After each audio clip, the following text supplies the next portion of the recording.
मुबारक खैर मुबारक ਤੁਸੀਂ मुबारक है जी माशाल्लाह खैर बहुत मुबारक अल्लाह पाक कबूल करे जी। खैर अस्सलाम वालेकुम जी। वालेकुम लो सलाम जी बहुत बहुत उम्रे दी मुबारक होवे जनाब।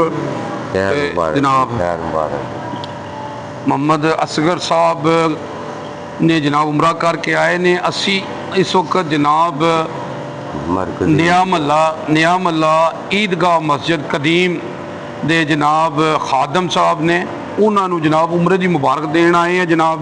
तो जनाब ते अस्सलाम वालेकुम जी। वालेकुम सलाम तो बहुत बहुत तुहानू मुबारक होवे खैर जनाब। मुबारक हैं जी खैर मुबारक ते साढ़े नाल सारे इस वक्त जनाब आए ने तो कुछ साढ़े दोस्त सारे खड़े ने साढ़े नाल हैं जी।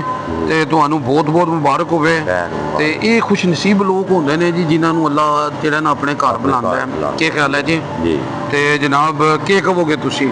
ਅਸੀਂ ਇਹੀ ਕਹਿਣਾ ਚਾਹੁੰਦੇ ਹਾਂ ਉੱਥੇ ਦੀ ਅਸਾਂ ਜੋ ਵੀ ਹੈ ਹਜ਼ੂਰ ਪਾਕ ਦਾ ਰੋਜ਼ਾ ਮੁਬਾਰਕ ਖਾਨਾ ਕਾਬਾ ਦਾ ਉਮਰਾ ਕੀਤਾ ਤਵਾਫ ਕੀਤੇ ਨੇ ਬੜੀ ਅੱਛੀ ਜਗ੍ਹਾ ਸਾਨੂੰ ਲੱਗੀ ਸਾਡਾ ਆਉਣ 'ਤੇ ਦਿਲ ਹੀ ਨਹੀਂ ਕਰ ਰਿਹਾ ਸੀ ਅਸੀਂ ਕਹਿੰਦੇ ਇੱਥੇ ਹੀ ਰਹੀਏ ਹੋਰ ਅਸੀਂ ਬੜੀਆਂ ਜ਼ਿਆਰਤਾਂ ਕੀਤੀਆਂ ਨੇ ਹਜ਼ੂਰ ਪਾਕ ਦਾ ਪੂਰਾ ਏਰੀਆ ਵੇਖ ਕੇ ਆਏ ਹਾਂ ਉਹਨਾਂ ਦਾ जी ਉਹਨਾਂ ਦੇ ਮਕਾਨ ਉਹਨਾਂ ਦੇ ਰਹਿਣ ਵਾਲੀ ਜਗ੍ਹਾ ਵੇਖੀ ਹੈ ਗਾਰ ਵੇਖੀ ਜਿੱਥੇ ਹਜ਼ੂਰ ਪਾਕ ਦੇ ਜ਼ਖਮੀ ਹੋਏ ਸਨ ਉਹ ਪੱਥਰ ਦਾ ਵੀ ਦੀਦਾਰ ਕਰਕੇ ਆਏ ਹਾਂ ਉਹਨਾਂ ਦਾ ਵੀ ਨੱਬੇ ਦੀ ਸੂਲ ਮੁਬਾਰਕ ਪੱਥਰ ਦੀ ਲੱਗਿਆ ਸੀ जी ਉਹ ਵੀ ਅਸੀਂ ਸਾਰੀ ਜ਼ਿਆਰਤ ਕਰਕੇ ਆਏ जी माशाल्लाह जी बहुत बहुत मुबारक होवे जी।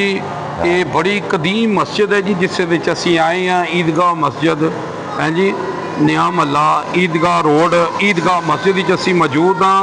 ते जनाब खादम साहब ने जनाब मोहम्मद असगर साहब नूं असां ने उमरे दी मुबारक दित्ती है। ते अल्लाह सानू सब नूं बार बार अपने घर हैं जी